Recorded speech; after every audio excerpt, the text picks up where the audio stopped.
नमस्कार मित्रों। चलिए आज एक महाकुंभ का एक पन्ना और पलटते हैं और महाकुंभ से जुड़ी हुई एक और आस्था की बात आपस में बांटते हैं। मित्रों, कभी कभी ये प्रश्न आता है कि जब इतना बड़ा विशाल स्तर पर कुंभ का मेला आरंभ होता है, ये बात अलग है कि पहले यात्राएं पद यात्राओं के रूप में होती थी। लोग दूर दराज से पैदल आया करते थे कुंभ की यात्रा के लिए।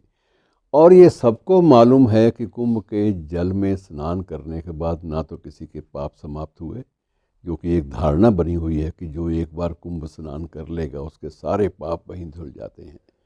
और कितने पाप उसके बाद भी हम लोग करते हैं। पापों की जो एक परंपरा है या श्रृंखला है वो तो ज्यों की त्यों रहती है। लेकिन उसके बावजूद हम लोग कुंभ स्नान, जब भी कुंभ का मेला होता है, हमारे में से करोड़ों लोग जो है वहाँ पर दस्तकें बिछाने पहुँच जाते हैं उस अमृत की तलाश में, जो अमृत वस्तुतः है कहीं भी नहीं है।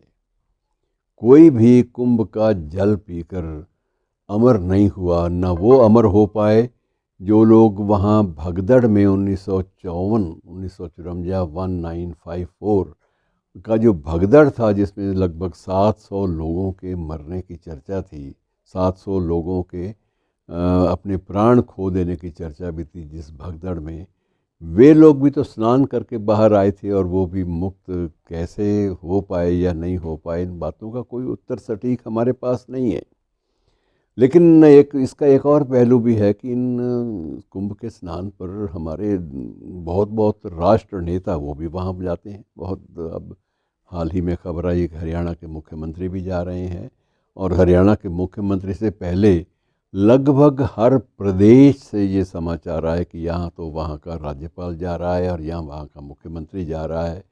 सभी लोग उस अमृत की एक बूंद की तलाश में वहाँ स्नान के लिए जा रहे हैं, जो सारे पापों को धो देती है। मित्रों, इसमें थोड़ा सा मैं आपको राजकीय जो प्रसंग है वो भी इसमें साथ में आपसे बांट लूँ।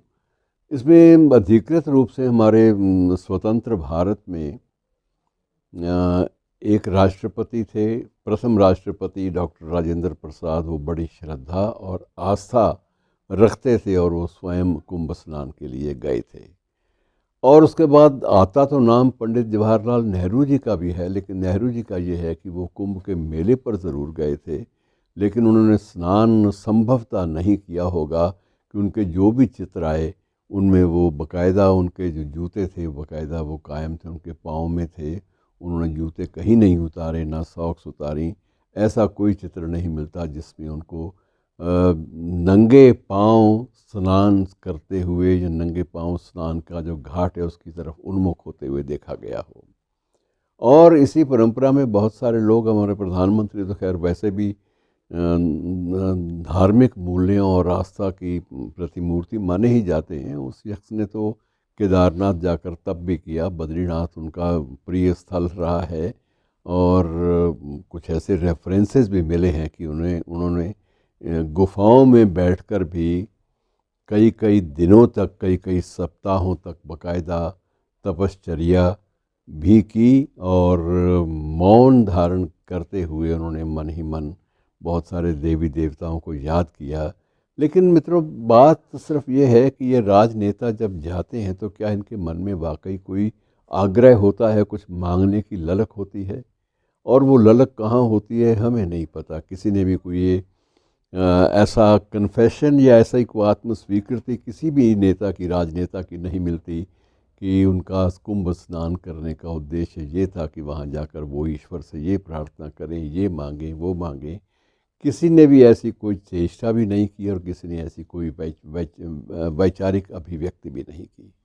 तो मित्रों, ये सारी स्थिति जो है ऐसी है जिसमें बहुत कुछ सोचने पर व्यक्ति विवश होता है कि एक ऐसी आस्था जिसके अंतर्गत कोई भी व्यक्ति वहाँ स्नान करने के बाद ना तो अमर हुआ और ना ही वो उसके पाप धुले, ऐसी एक आस्था लेकर कैसे करोड़ों लोग वहाँ पर पहुँचते हैं।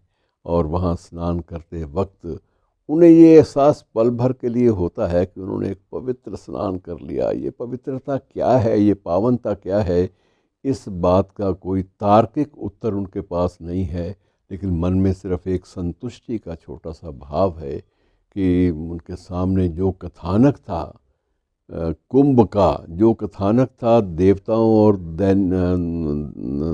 दैत्यों द्वारा समुद्र मंथन का जो कथानक था, और वो जो वहाँ से धन्वंतरी भगवान के प्रकट होने का और धन्वंतरी के हाथों में अमृत का कलश होने का, वो सारी की सारी प्रतीकात्मक कहानियाँ तो हमने जी ली, लेकिन मर्म समझने के लिए हम में से कोई भी मानसिक रूप से तैयार भी नहीं है।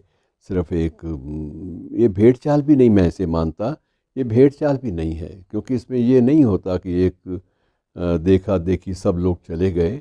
विशेष रूप से लोग जाते हैं तो इस आस्था को लेकर जाते हैं कि इस घड़ी, इस पल या इन दिनों में वहाँ संगम में स्नान करना पुण्य का प्रतीक या पुण्य का एहसास देता है, किसी एक अव्यक्त, अनएक्सप्रेस्ड, अव्यक्त संतुष्टि का आभास देता है।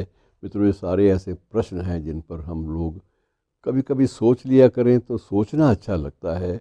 अब ये उम्मीद मत करें कि हम सोचेंगे तो कोई ना कोई निष्कर्ष निकल आएगा। निष्कर्ष बिल्कुल अलग चीज़ें हैं और ये चिंतन जो है ये बिल्कुल अलग है।